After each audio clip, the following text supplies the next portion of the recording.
Roach got caught in the kitchen. Old transmission died.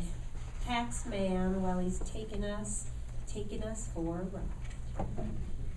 Yes, all those things happened in the summer of 2009. We had a small, if morale-killing roach infestation. We had to invest in a new transmission for our 10-year-old, 150,000-mile traveled minivan. What is it, 210 now? 208. Still kicking on that new transmission. And we were selected for a tax audit.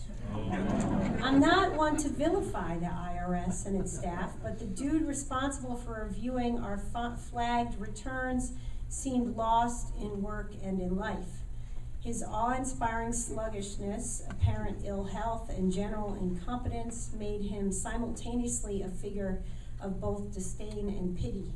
We actually tried to help him be more efficiently perform his duties, patiently leading back to lost tangents. Okay, well, let's finish adding up the gas receipts from 2005 before we address the charitable contributions. In truth, it was only Mr. Crump who was valiantly trying to keep him on track over the 2 3-hour sessions, eventually resulting in us paying another $600 or so just to end the torture. Myself, I was barely able to lift my head from the auditor's desk, let alone do arithmetic. Half of my face ain't working, it won't move on one side. Gravity pulling me deep down and wide. A few weeks earlier, I had contracted a shingles-like virus that left me with extreme fatigue, thick, dull headaches, vertigo, and yes, a face that was paralyzed on the left side. For about 5 weeks, I couldn't blink that eye and had to wear an eye patch against debris on those rare occasions when I rallied to leave the house.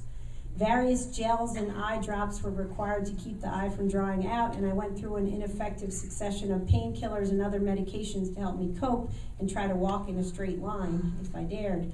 The drugs were all prescribed by my home birth hippie midwife, who was not your typical freewheeler with the prescription time, but desperate times call for, because yeah, I was 7 months pregnant. This, a joyful fact, although it did predispose me to that virus, and it sure did add to the spectacle, while apparently doing nothing for the auditor's inclination toward mercy. Then again, I was trudging through the long halls of the Midtown Manhattan IRS office like a morose, drunken, pregnant pirate. Too weird for sympathy, perhaps. The paralysis did serve as a kind of natural Botox, as the lack of expression made all wrinkles disappear from the left side of my forehead. They're back now, though my eye still won't open as wide as the right one, hence my dread of the obligatory promotional photo sessions, the reason why I got my friend Tiffen to paint me an album cover, not a photo. Plump drops fall from the ceiling, dripping down on our bed, curling up on the bathroom floor, knees wrapped around my head. Call off the show, repack the bag, drink Scotch whiskey down. Time to find a new religion, maybe a new resolve, no frowning.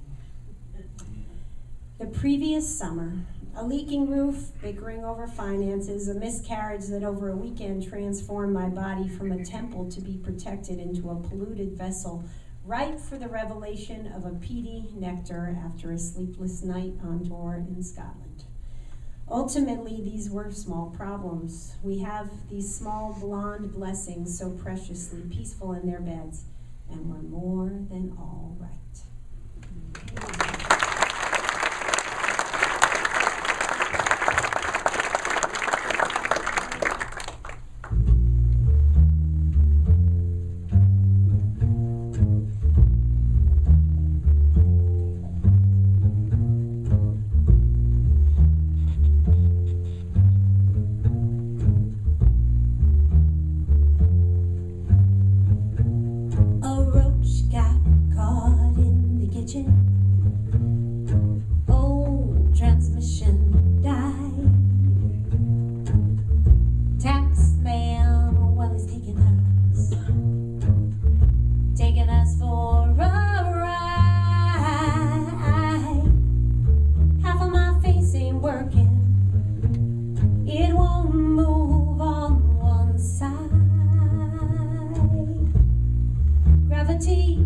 pulling me deep down and wide.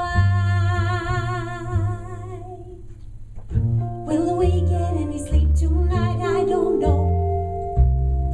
Bouncing checks in another fight.